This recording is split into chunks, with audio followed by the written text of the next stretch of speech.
This is Kelly. I'm with Rocky Mountain Sasquatch organization, and I wanted to talk a little bit about casting to you. I'm going to show you what our casting kits consist of, and it really helped us out in the field as far as backpacking. This is a 5-pound box of casting material. We like this art plaster. It sets up faster than most plasters, and it'll even set up when it's damp and raining. And then something else I like about it is once it sets up, it's pretty water resistant. And both of these casts are made of the same material, the art plaster. This one right here was in Rough Hollow, and this one right here is Yellowstone Canyon, where we found that nasty hair that we sent in for analysis. But anyway, this is pretty much what a casting kit consists of. We consider this one casting kit. You got your bottle of water, 2 parts of the art plaster, and I keep them in these water bottles. And then, well, let me grab it for you. Where was it?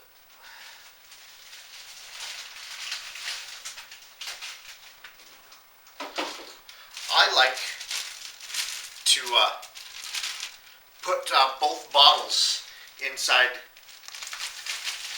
a large plastic Ziploc bag, and it serves 2 purposes. One, if the lid comes off or these bottles bust open, you got an extra layer of protection in your backpack. And number 2, when you mix up your casting agent, you mix it inside of this bag. And I do have a video where I showed myself casting the print last week. Well, I was telling you guys on that video that we were going to save the bottles to refill them. Okay, 2 of these bottles and 1 bottle of water art plaster will fill casts about these sizes. This is a 15-inch length. This is 14-inch length. This one's a little bit narrower. This one's wider, but that's about what you're going to fill. For 17, 18, 19-inch casts and bigger, usually takes 3 of these. So we have each member of our team carry a kit like this.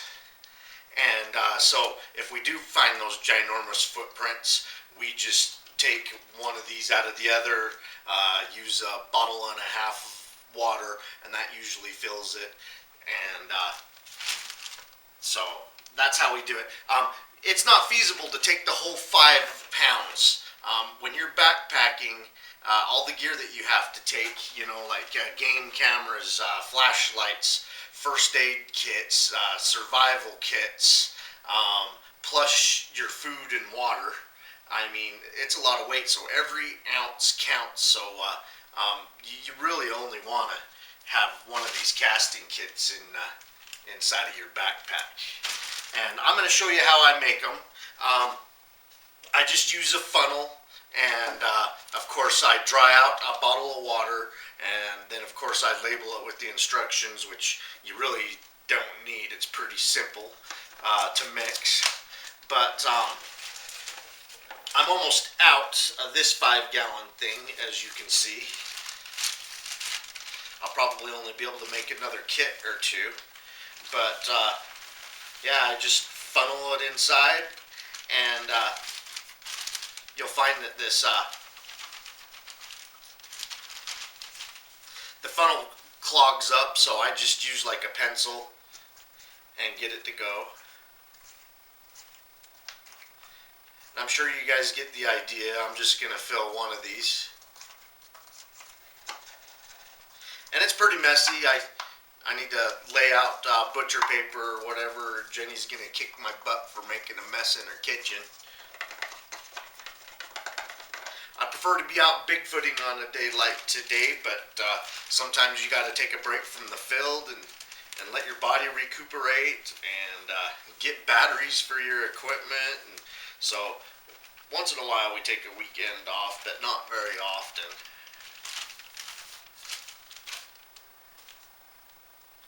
So you guys get the idea. Once that's full, throw on the lid, throw it into our bag, and that's how I make the casting kits. I mean, there's nothing out there convenient. We thought about building these casting kits and selling them on our website, but the work and the time involved and the little, not very much money that we'll make.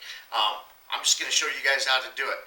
Now, they tell you to use dental plaster. That's supposed to be the best. It's hard to find a supplier that wants to sell you less than 50 pounds at a time, and I've discovered this art plaster, and it's worked real well for us. I want to show you one of our mistakes, and this is a trial by error. A lot of people said if you're going to go backpacking, just carry some of that foam, that insulation foam. Well, this is one of the best footprints we ever found in our lives. It was 5 inches deep, and each one of the toes were very definitive. If you look at our backdrop of our website, www.rmso.net, you can see that footprint, and we filled it, and it ruined the toes. This insulation foam, it really wants to expand, and it'll deform your footprint. So this was a learning experience. After this happened, we threw the foam out of our backpacks, and now each member of our MSO, when we go out, they take a casting kit. Alright, well, that's all I have on casting. It's pretty simple. Maybe if you go out Bigfooting, you'll want to throw together one of these kits. Keep it in your car, keep it in your backpack in case you come across a footprint that's castable. Have a great day.